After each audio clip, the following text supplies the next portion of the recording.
ჩარლზ ბუკოვსკი, ყველაზე ლამაზი გოგო. ინგლისურიდან თარგმნა ივანე ამირხანაშვილმა. კასი თავის 4 დასთან შედარებით ყველაზე უმცროსი და ლამაზი იყო. საერთოდ კასი ყველაზე ლამაზი გოგო იყო მთელ ქალაქში. ნახევრად ინდიელს გასაოცარი გველივით მოქნილი მხურვალეტანი და ეშხიანი თვალები ჰქონდა. კასი იყო ცვალებადი, გიზგიზა ცეცხლი. სული ანაზდა დატყვევებული, რომელსაც სხეული ვერ იოკებდა. გრაციოზულ ტანს უმშვენებდა გრძელი, გიშრისფერი აბრეშუმის თმები. უცნაური ხასიათი ჰქონდა, ან ძალიან მხიარული იყო, ან ძალიან მოწყენილი. შუალედური მდგომარეობა მისთვის არ არსებობდა. ხმები დადიოდა გიჟიაო, ამაზის ყეყეჩები ავრცელებდნენ. ყეყეჩებს არ ესმოდათ კასის ყადრი. მამაკაცები მასში სექსის წყაროს ხედავდნენ და სულ ფეხებზე ეკიდათ გიჟი იყო თუ ჭკვიანი. ის კი ცეკვავდა, ფლირტაობდა, კოცნაობდა, მაგრამ საქმე როგორც კი სექსზე მივიდოდა, 1-2 შემთხვევის გარდა ყოველთვის ახერხებდა გასხტომას და გაქცევას.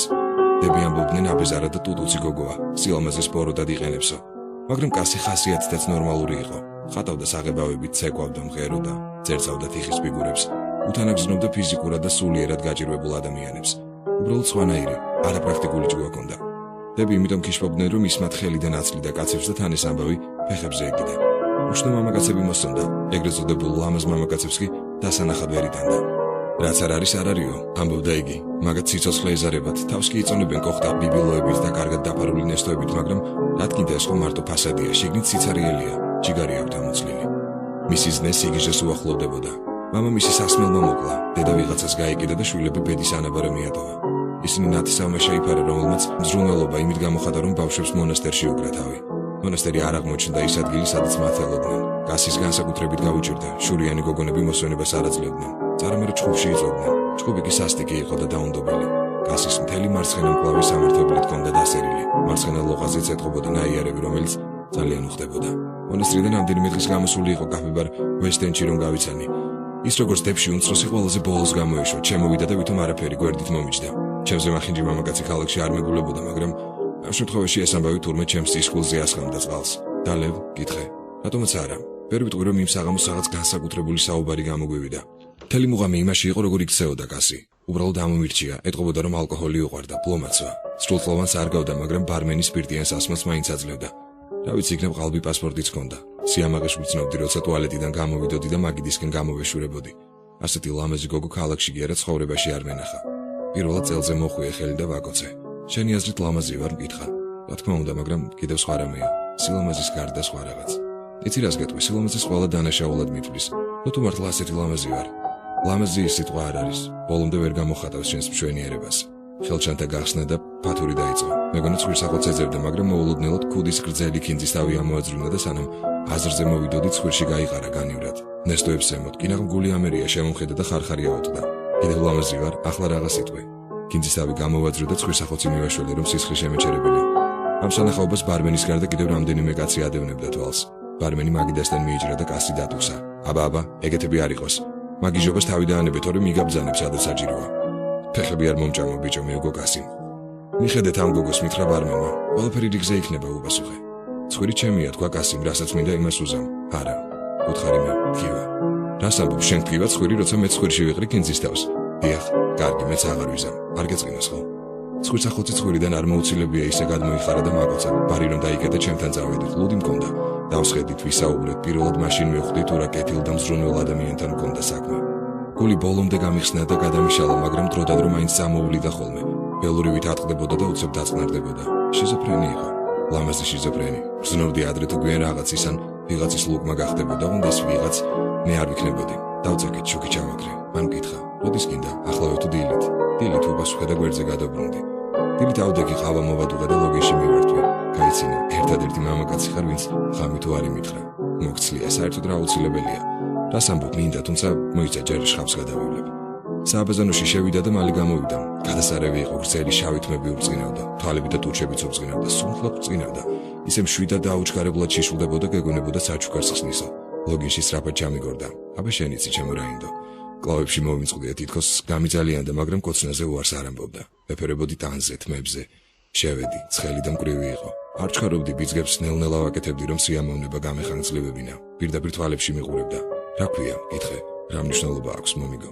გამეცინა, მორჩით, ჩავიცვით და ისევ ბართან გავიყვანე, მაგრამ მივხვდი ეგრე ადვილად ვეღარ შეველეოდი. უმშევარი ვიყავი და რამე ნაღლებოდა 2 საათამდე ვიძინე. მერე ავდეგი და გაზეთს გადავხედე, შხაპს ვივლებდი, კარი რომ შემოაღო, ხელში სპილოს ყურას ფართო ფოტოლი ეჭირა. ვიცოდი აბაზანაში იქნებოდი და როგორც ბუნების შულს, აი ეს ამოგიღე, მაგას კარგად დაგიფარავს, მითხრა და ფოთოლი გადმომიგდო. საიდან იცოდი რომ აბაზანაში ვიქნებოდი? ვიცოდი. თითქმის ყოველდღე მოდიოდა და არც ერთხელ არ შემცდარა, ყოველთვის აბაზანაში ვხვდებოდი, მიუხედავად იმისა, რომ არავითარ გრაფიკს არ ვიცავდი. სპილოს ყურა ყოველთვის მოჰქონდა, მე სექსზე გადავიდოდით, ყოფილა შემთხვევა ღამით დაურეკავს. მოდი მიშველეო წავსულ ვარ და ციხიდან თავდებით გამომიყვანია. პოლიცია არ სწყალობდა მუდმივი სიმთვრალისა და აღლმაღალის გამო. ეს ძაღლი შვილები იტყოდა ხოლმე თავის ამსონებზე. ერთ სირჩას დაგიდგამენ და მე პირდაპირ უბეში გიძრებიან. ისინი კი არა შენ მიძრები პირდაპირ აღლმაღალში, როცა თითო ჩიქას გახუხინებენ. მეგონა მაგათ მე მაინტერესებდი და არა ჩემი სხეული.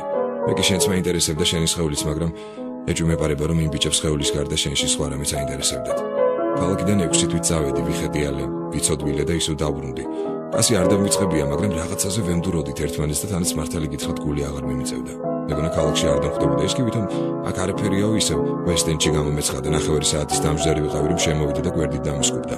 ამას ვისხედავს ჩემი თვალები, როდის ჩამოხვედი შენ ნამუს გარეცხელა. მისთვის სირჩა შევუკვეთე, შევხედე, მაღალსაღალოიანი კაბაეცო. ასეთი არასდროს ძმია, ორივე თვალის უპეებს ქვემოთ ჩუშის თავიანი კინძის თავები ქონდა გაყრილი. კინძის თავები კანქვეშ ბოლომდე იყო შესული და მხოლოდ თავები მოჩანდა. შენ რაღა მოგივიდა, აღარ შეეშვები თავის დამახინჯებას. რას ამბობ შესულელო, მოდა, შერიგილი ხარ, მომინადრე. სხვა ვინმე ყავს ვკითხე. არავინ, მარტო შენ ფულზე მუშაობ 10 ბაქსად, შენ უპასოდ მოგცემ. გამოიწრე კინძის თავები თუ რაღაც ჯანდება, არა ეს უფრო მიხდება. გულს მირევს. მართლა მეუბნები? ხო, მართლა გეუბნები, აღარ დამანახო. შვიდად გამოიძრო კინძის თავები და ჩანთაში შეინახა. ეგრე აგდებულად რატომ ეპყრობი შენ სილამაზეს? რატომ არ გინდა შეინარჩუნო ის, რაც ღმერთმა მოგცა? კითხე მე. იმიტომ რომ ადამიანებს გონიათ ყველაფერი მხოლოდ ეს არის, რაც მაქვს. სილამაზე სისულელია, წავა და გაქრება, შენ არც კი იცი რა ბედნიერი ხარ მახინჯად რომ გაჩნდი. თუ ადამიანებს მოსწონ ხარ, ესე იგი, ხვდები ლამაზი თვალებისთვის არ გამოგარჩიეს. გმარა გასაგებია, მე გამიმართლა. იმის ხმა კი არ მინდა რომ შენ მახინჯი ხარ, პირიქით, მე რომ გითხო საკმაოდ მომხიბლავი გარეგნობა გაქვს. მადლობ, თვითონ დავლიეთ. შენ რაღაც აკეთებ, რა საქმეა, გითხრა. არაფერი გამონდის, ხალისიც არ მაქვს. არც მე, ხალი მაინც იყო, იმუშავებდი. ვერავითანდი მჭიდრო კონტაქტებს 1000 ჯურის უცნობთან, დავიღლებოდი. მართალი ხარ, დაიღლებოდი, საერთოდ ყველაფერი დამღლელია. ბარიდან ერთად გამოვედით, ქუჩაში გამლელები ისევ ისე აყოლებდნენ თვალს. კასი ისევ ის ლამაზი ქალი იყო, შეიძლება უფრო ლამაზიც ვიდრე უწინ. შინ მივედით, ღვინო გავხსენით და ჩამოვსხედით, მასთან საუბარი ყოველთვის მიადგილდებოდა. ჯერ ის დაიწყებდა ლაპარაკს და მე ვუსმენდი. მე რომ გაჩერდებოდა, მე ავკაკანდებოდი. ერთი სიტყვით იმ საღამოსას თბილად ვიჩუქჩუქეთ. გვეგონა საიდუმლოებებს ხსნიდით, საინტერესო ამბავზე ისე გულიანად იცინოდა, როგორც მარტო მას შეეძლო. მთელი არსებით. თითქოს ცეცხლს ეთამაშებაო. საუბარმა ისე შეგვიყოლია, ვერც კი მივხვდით კოცნაზე, როდის გადავედით. გახდა დავიწყეთ. მაღალსაღალოიანი კაბა რომ გაიძრო, ხელზე საკმაოდ მახინჯი, არათანაბარი, გრძელი და ფართო ნაიარევი გამოუჩნდა. ჯანდაბას შეინთავე, ეს რა გიქნია, უთხარ და ლოგინში ჩავწექი. ის ფეხზე იდგა, საკოცნელად მოვიზიდე, ხელი მკრა და გადაიკისკისა. ზოგჯერ კაცები წინას არ მიხდიან $10, მაგრამ გავიხდი თუ არა, ეგრევე ეკარგება სურვილი. მუქთა 10-იანი მრჩება, სასაცილოა რა. ო, მიუგე, სიცილით ვკვდები. გას მიყვარხარ, შეძუგნა. დავიდანები საკუთარი სხეულის თვალებას, ხომ იცი შენისთანა ქალი აქ მეორე არ დადის. ჩავიხუტე, უხმოდ ტირო და მისი ცრემლების სისვალეს ვგრძნობდი, გძელი შავით მების ურგზე სიკვდილის დროშასავით დაიფინა. დავიწყეთ ნელი, პირქუში, საუცხოო სექსი. დილით გასიმ საუზმის მომზადება დაიწყო, შვიდი და ბედნიერი ჩანდა, ღიღინებდა, მე კი ვიწექი და ვტკბებოდი მისი ბედნიერებით. მოვიდა და შემაჯანჯღარა. ადექიში არამზადა, ცივი შხაპი გადაივლე, დაიბანე პირი და ჭუჭუ ჭამის დროა. იმ დღეს პლაჟზე გავიყვანე, ჩვეულებრივი სამუშაო დღე იყო, საფხულის ამინდები ჯერ არ დამდგარიყო, ამიტომ ყველაფერი გენიალურად იყო მიტოვებული. პლაჟის დაძონწილ მაწანწალებს ქვიშის პირას გაზონებზე ეძინათ. დანარჩენები ქვის გამებზე ჩამომსხდარიყვნენ და წრეში ბოთლს ადრიალებდნენ. უტვინა თოლიები გარშემო წყივილით დაფრინავდნენ. იქვე 70-80 წლის დედაბრებს მოეყარათ თავი და იმაზე მსჯელობდნენ თუ როგორ გაეყიდათ თავიანთი უძრავი ქონება, რომელიც გაძლების სისულელისგან ნაადრევად გარდაცვლილ ქმრებს დაეტოვებინათ. ირგვლივ ყველაფერი უდრტვინველობით სუნთქავდა. დავსეირნობდით და ხმის ამოღება აღარ გვინდოდა. ერთად ვიყავით, მეტრი უნდა ყოფილიყო, ვიყიდე ბუტერბროდები, ჩიფსები, სასმელი ჩამოსხედით ქვიშაზე და დავნაღრდით. მე კასის ხელი გადავხვია და ორივეს ჩავთვლიმა. თითქმის 1 საათი გვეძინა, თავს დავდებ თუ ეს სექსზე უკეთესი არ ყოფილიყო, მშვიდად მეუყვებოდით დინებას. კვლავ შინ დავბრუნდით. ვახშამი მომამზადე. ნაუხშმებზე შევთავაზეთ ჩემთან იცხოვრე მეთქი. მიყურა და ხანგრძლივი პაუზის შემდეგ მშვიდად მითხრა: არა. დავიყვანე ბარში, დავალევინე ერთი სირჩა და შინ დავბრუნდი. მეორე დღეს ფაბრიკაში მოვეწყო ფუთავად, მთელი ერთი კვირა მოუცლელი ვიყავი. ისე ვიღლებოდი შინიდან გასვლის თავი აღარ მქონდა, მაგრამ მიუხედავად ამისა პარასკევს აღამოს მაინც მოვახერხე და ვესტენჩი შევიარე. დავჯექი, ვიცოდი კასი აუცილებლად მოვიდოდა. ლოდინში კარგა ხანმა გაიარა. არ ჩანდა, ეთყობა ბარმენს შევეცოდი, მოვიდა და მითხრა: ძალიან წუხარ თქვენი მეგობრის გამო. რა მოხდა? კითხე. ბოდიში, ნუ თუ არაფერი ხსმენიათ. არაფერი? თავი მოიკლა, გუშინ დაასაფლავეს. დაასაფლავეს? როგორ გეკადრება? ის სადაც ამოვა. დებმა დაგრძელეს. თავი მოიკლა, როგორ? აღარ იტყვი? ხელი გამოიჭრა. გასაგებია, ერთიც დამისხა. ბიჭი კიდევ სვამდი, სანამ ბარს დაკეტავდნენ. 5 დიდან კასი ყველაზე ლამაზი გოგო იყო მთელ ქალაქში. როგორღაც მივაღწია სახლამდე, ფიქრები ჭიანჭველებივით მესეოდნენ, მისი არა უსიტყვოდ არ უნდა მიმეღო. ყველა ღონე უნდა მეხმარე, რომ ჩემთან დამეტოვებინა. ეთყობოდა მისთვის სულ ერთი არიყო, ჩემი ბრალია, მეტისმეტად ცივად, უცერემონიოდ და უგერგილოდ შევთავაზე. იმსახურებდა სიკვდილს, რომელიც ორივესთვის საერთო იქნებოდა. ძაღლი ვიყავი, თუმცა რას ვერჩი ძაღლს. ავდექი მეუძებნე ღვინის ბოთლი გავხსენე და პირდაპირ ყელში ჩავიცალე და იღუპა კასი, ყველაზე ლამაზი გოგო ქალაქში, 20 წლის კასი. ქუჩიდან მოისმოდა მანქანის სიგნალი, გამკივანი და ჯიუტი. ბოთლი დავდგი და დავიღრიალი.